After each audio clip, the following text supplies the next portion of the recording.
One of the intelligence failures, and I must say our failures, was that we did not take Sadat all that seriously. I had two conversations, secret conversations with his national security advisor, one in France and one in the United States, in order to see whether we could get a peace process started.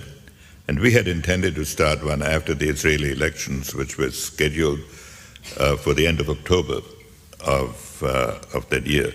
But Sadat, who had succeeded Nasser in 1970, had been threatening things for years. And in fact, when his security advisor met me the first time, he made a presentation at the end of which he said, if we succeed, the president will invite you to Cairo. And I wrote a little note to one of my associates sitting next to me, and I said, would it be impolite to ask him what the second prize is? So this was the political background. When I became Secretary of State, which was at the end of September, 2 weeks before the war started, I found out that the State Department had an intelligence research unit, which I had not been aware of. So I came in on the first Sunday that I was Secretary of State to read some of their reports. And I found that they were reporting that there was a concentration of Syrian divisions on the Golan Heights and of Egyptian divisions along the Suez Canal. And so I asked them what it meant. I asked the CIA what it meant. I asked the Israeli intelligence how they interpreted it. They all interpreted it as bluff and maneuvers that would not amount to anything. So I asked them to make a report every other day, every 2 days, to see. And every 2 days they reported the same thing. These divisions are still there. They're not doing anything particular. And so I went off to the UN, and this is why there's so much on the telephone, because I had to handle the first part of the crisis from New York. And right through, then on Thursday, I mean, I'm talking now about intelligence failures. On Thursday, the war started on a Saturday, Yom Kippur. On Thursday, we got a report that the Soviet dependents in Syria and Egypt were leaving the country. And we asked the intelligence people what that was due to. He said, well, there must be one of these quarrels between Arabs and Soviets. Nobody asked the question, who could be quarreling with the Arabs, with Syria and Egypt simultaneously, that would evoke this. Synchronized anger. So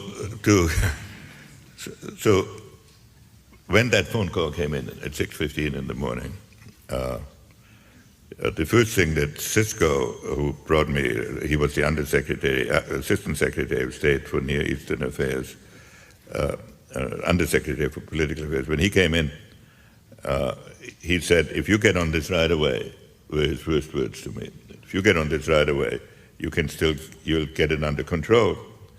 Well, by that time it was way out of control. The Egyptians were getting ready to go across the canal.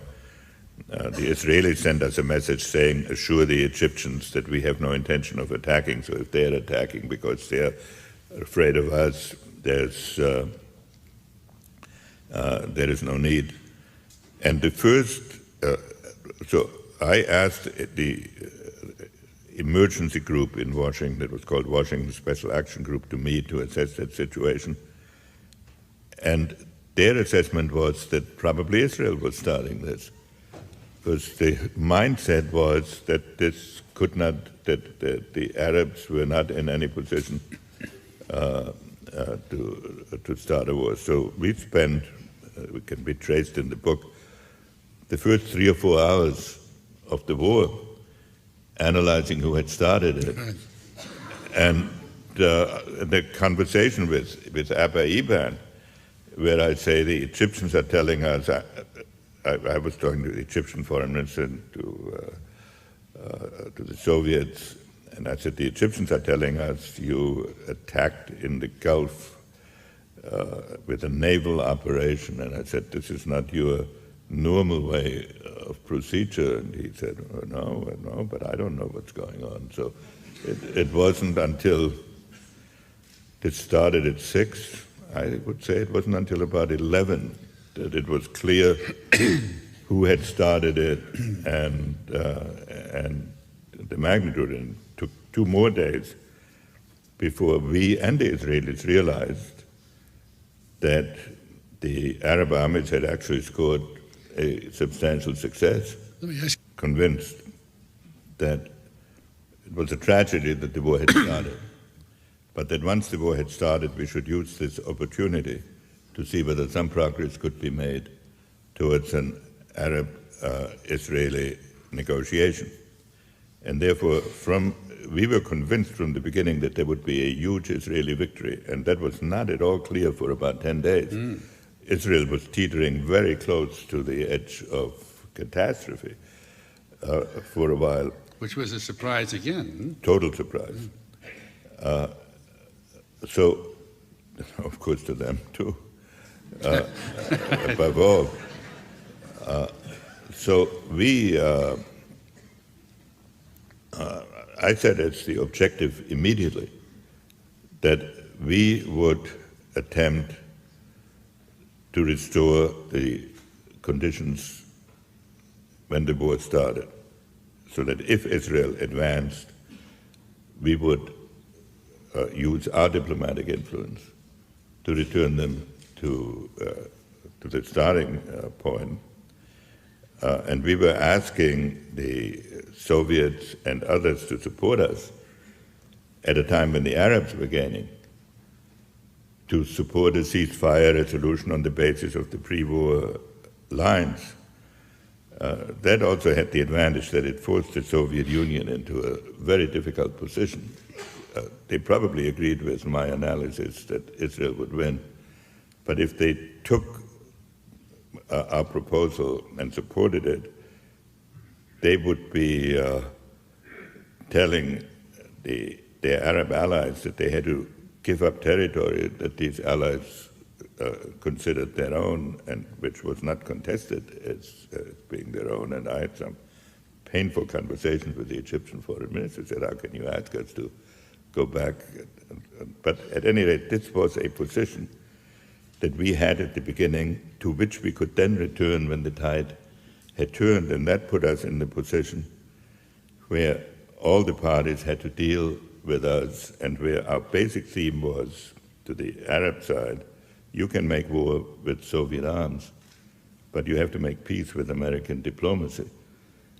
And this turned into a situation where we gradually then pushed the Soviet Union influence out of the Middle East, but it was. I think the Soviet. The history was that the Soviets had, at one point, put 20,000 of their military personnel into the Suez area, and that the whole air defense of Egypt SAM missiles there was a belt of SA-3 missiles, SA-2 and SA-3 missiles along the Suez Canal. And one reason why the Israelis suffered such heavy casualties was that their air force could not really operate along the Suez Canal because of the effectiveness of the Soviet established missile defense. Then Sadat kicked the Soviet military personnel out in the summer of '72. The Soviets were caught in a dilemma. They had the dominant position in Egypt and Syria when the war started. But they also were very eager to maintain good relations with us. And so under the détente policy that was then going on. So they were torn. They didn't want to give up their allies, They didn't want to give up the relationship. They probably knew that the war was going on, would happen. They didn't want to warn us. They claimed afterwards they pulled out their personnel to give us a warning, which we didn't catch. That may or may not be true. But I think the Soviet policy did not have a clear line during the crisis, and that was a great opportunity for us. They were encouraging, and they did start on the second or third day. They started an airlift of their own to help mostly Syria, but some into Egypt. I wanted to prevent two things. One, a huge crisis with the Soviet Union when the vice president was in the process of resigning, and Watergate was building up, and Vietnam had just been, at least temporarily, put behind us. And secondly, I wanted to prevent the Soviet Union from appearing as the protector of the Arab world, and to split and to isolate us in the defense alone with Israel, with the European countries also opposed to us. And therefore, I tried to induce the Soviet Union to join us in some UN effort on a ceasefire, and I put forward that proposal, which would have required some Arab withdrawal in the first few days of the war. And I kept the Soviets rather well informed of what we were doing, so that we could restore the military situation. At the same time, we were beginning almost immediately some military resupply of Israel, at the beginning primarily with high-tech equipment. And you remember, I have to repeat, the war started on a Saturday. We thought that by Wednesday, Israel would clearly have the upper hand. And so that all the maneuvers in the first week were designed to permit that situation to evolve, so that we could then emerge as the mediator. Right.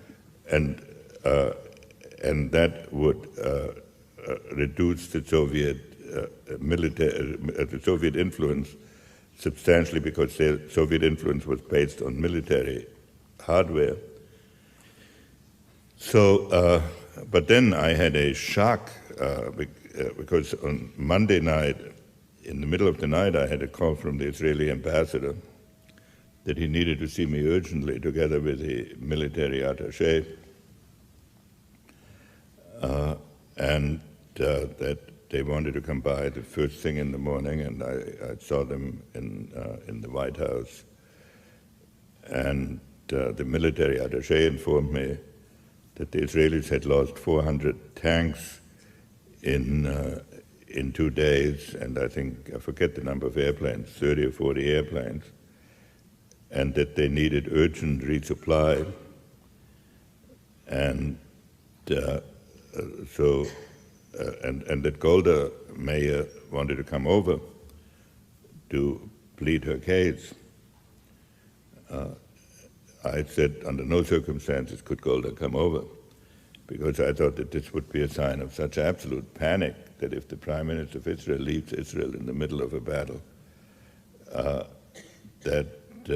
then all the other Arab countries might jump into it, and the Soviet Union might begin to try to pick up the pieces. And that I would let him know by the afternoon what our reaction would be. And so we met during the day, President Nixon and advisors and myself, and we told the Israelis, well, we were shipping all along whatever the Israelis could carry on El Al airplanes. We told them we would replace all their losses, and therefore they did not have to hold anything back in their military operations. And but it was essential, if we wanted to get a negotiation started, that they take some action in which they were not losing on every front. I mean, that was in essence which they were in the first few days. They were. Yeah. As late as Wednesday, the Arab armies were still on territory that Israel had prior to the war. So this was. So this then started. So there were two separate questions. One was, could Israel count on resupply? That they could totally. Then how quickly could we get some resupply there? Now there, the difficulty was how was one going to ship, how was one going to send equipment, and was it going to appear fast enough? And we still thought at first that the battle would be essentially decided by what was there. So an attempt was made to charter airplanes and to use American government guarantees to charter airplanes and to fly equipment to Israel. And it would be too boring to go through all the details why that was not possible. The airlines did not want to charter planes. They did not want to lose business in the Arab world. It was difficult to get insurance. Then it turned out that it was difficult to get landing rights in the Azores. So about 36 hours were lost in getting the non-El Al air support, except we started flying planes. The airplanes we began to ship immediately because they could be flown there by refueling directly. Then on Friday night, it became clear that the Israeli offensive had been stalled, and that we had I have to back up for a minute. On the day after we had made this promise to the Israelis on resupply, the Soviets caught on to what was going on, and they were beginning to urge a ceasefire in place, which was the way each war had ended. And we stalled them for 3 days until hoping the military situation would be restored.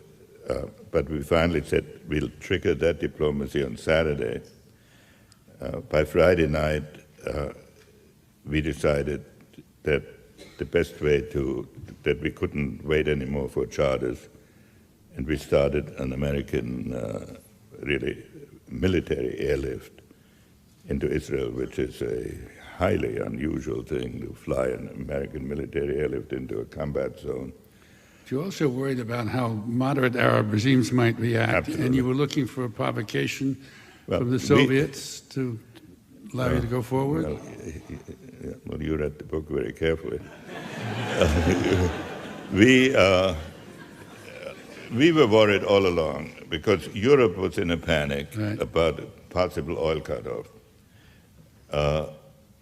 We also wanted, all along, our strategy in the Middle East had been based in part on Israel and in part on the moderate Arab countries. And we did not want the radicals to run wild as a result of an American airlift. So we maneuvered in some part on the ceasefire negotiations in such a way that it looked as if the Soviets had failed to deliver. And then, and it may not be all this attractive, our airlift was already going and had already been flying for 15 hours, but it took a while to get to Israel. So by the time we told the Soviets that we were doing an airlift as a result of their transgressions, the fact was we had already started it. The fact was, whatever the formal diplomacy was, if we could not get a negotiated outcome then, one had to wait until there was a clear-cut military decision. And so then the second week was spent on waiting that clear-cut military decision to emerge. The Egyptians made a military mistake of moving 2 of their armor divisions outside the protection of their missile defense. So they lost in one day 300 tanks of their own to the Israeli Air Force. And then the battle turned entirely, and the Israelis... not always with the help of Golda Meir. No, there were 2 aspects to this. The first was the Israelis scored a big victory by going across the canal and in effect tearing up that missile defense shield. Then an urgent ceasefire was made. I was in Moscow. I flew from Moscow to Tel Aviv to symbolize our continued interest in Israel and to work out the exact hour of the ceasefire. And unbelievable as it may be, here's Cairo and Jerusalem, what, 500 miles apart. It took us an hour or so to figure out the time difference because there was no. So anyway, this was done, and when it was done, I left. And on the way back, while I was in the air, the Israelis jumped off again and trapped the Egyptian Third Army, which had not been trapped before. And so I arrived back in Washington thinking we had a ceasefire, and the Egyptian Third Army had been trapped.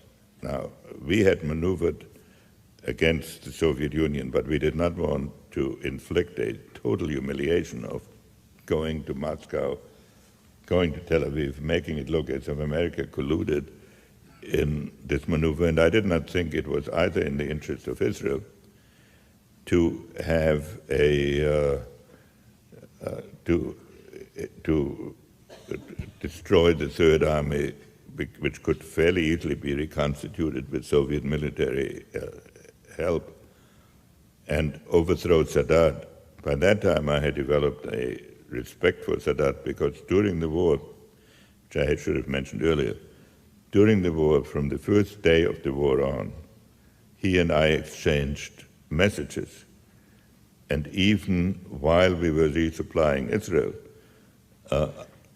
I would send him messages saying, now remember, you will need us when this war is over, and please conduct whatever you're doing in such a way as to make it possible for an American peace offensive or peace process to start. And he never unleashed the mob against us the way NASA had in '67. So for all of these reasons,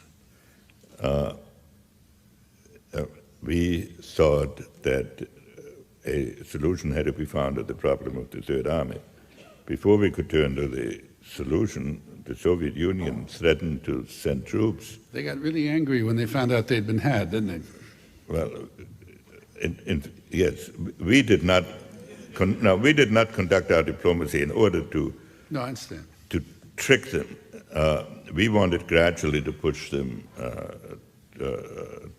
out, but they were very angry to have me there, go back via Tel Aviv, and then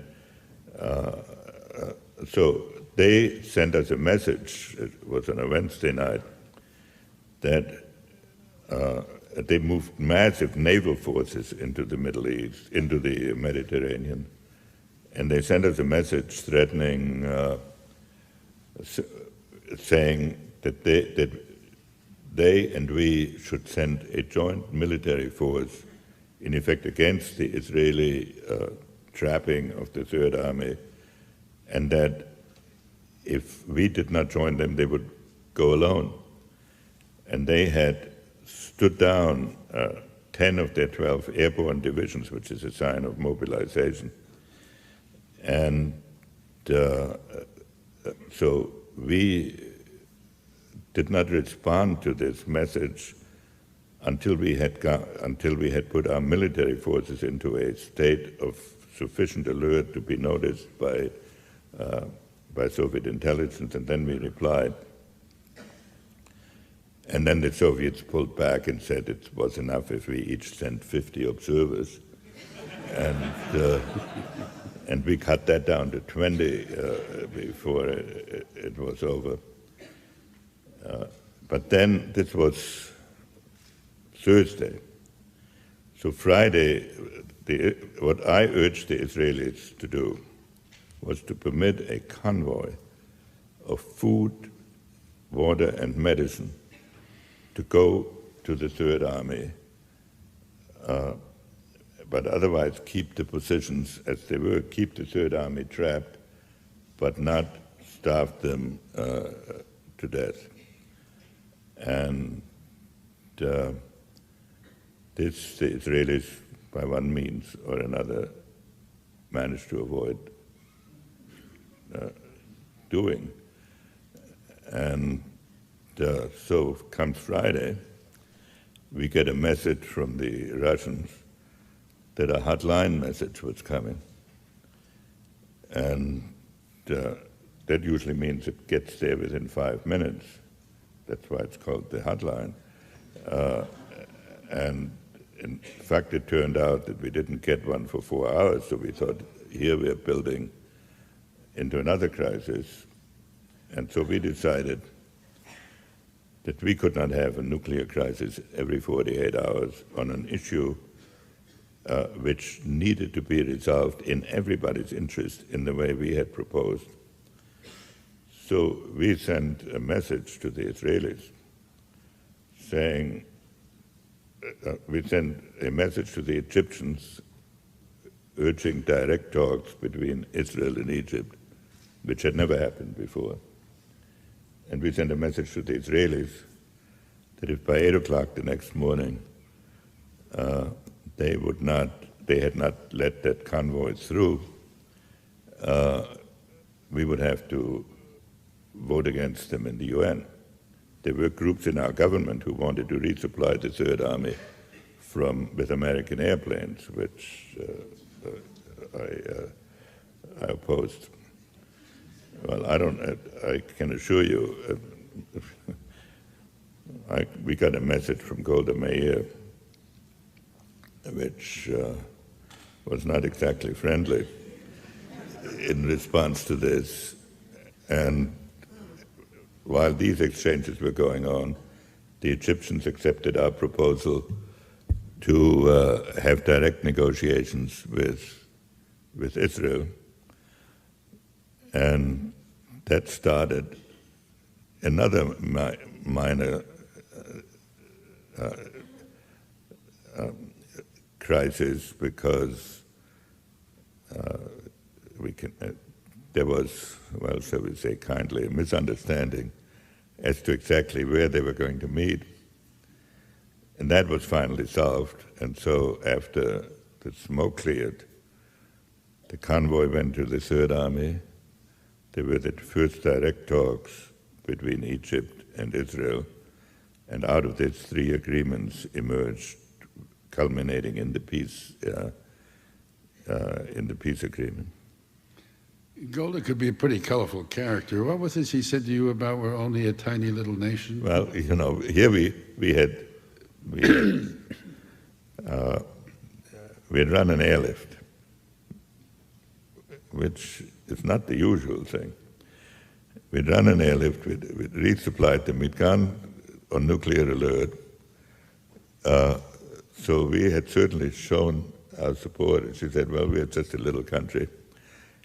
And if you want to tell her, if you and the Russians want to agree among each other about our fate, when all we asked her to do was to send one convoy with food and water through lines that would continue to be controlled. But on the other hand, I adored Golda. And she was tough, she was heroic, she was stubborn, but she also had, when she understood the necessities, she fought for them with great courage, and I think she's one of the most remarkable people that I've met.